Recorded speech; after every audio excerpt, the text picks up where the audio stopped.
बालाजीचा विवाह पद्मावतीशी ठरवण्यात आला होता.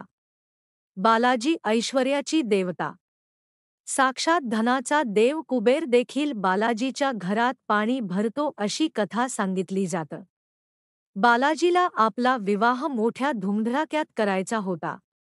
33 कोटी देव, पृथ्वीतलावरचे राजे आणि असंख्य प्रजा अशा सर्व जणांना बालाजीने लग्नासाठी आमंत्रित केलं होतं.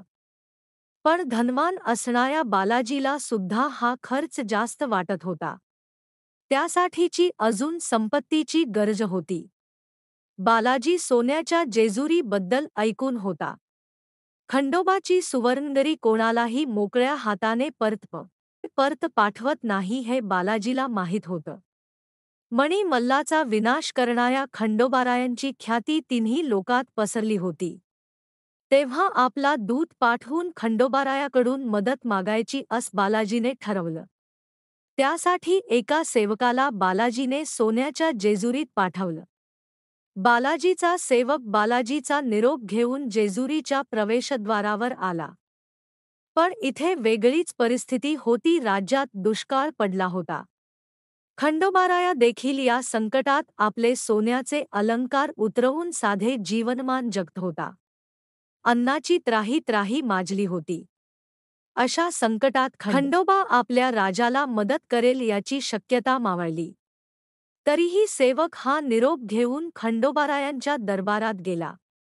सेवकाचा चिंतेत असणारा चेहरा पाहून खंडोबाने चिंता विचारली तेव्हा सेवकाने आपण तिरुपतीच्या बालाजीचा सेवक असून लग्नासाठी मदत म्हणून बालाजीने आपणाकडे पाठवलं असल्याचं सेवकाला सांगितलं. बालाजी म्हणजे धनाचा देव, त्याने लग्नासाठी मदत मागितली तर ती करायला हवी. जितकी मदत बालाजीने मागितली होती त्याहून अधिक मदत खंडोबाने केली.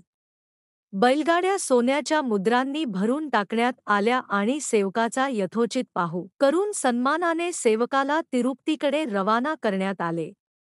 जेव्हा सोन्याने भरलेल्या बैलगाड्या तिरुपती बालाजीच्या मंदिरात पोहोचल्या तेव्हा रक्कम मोजण्यात आली.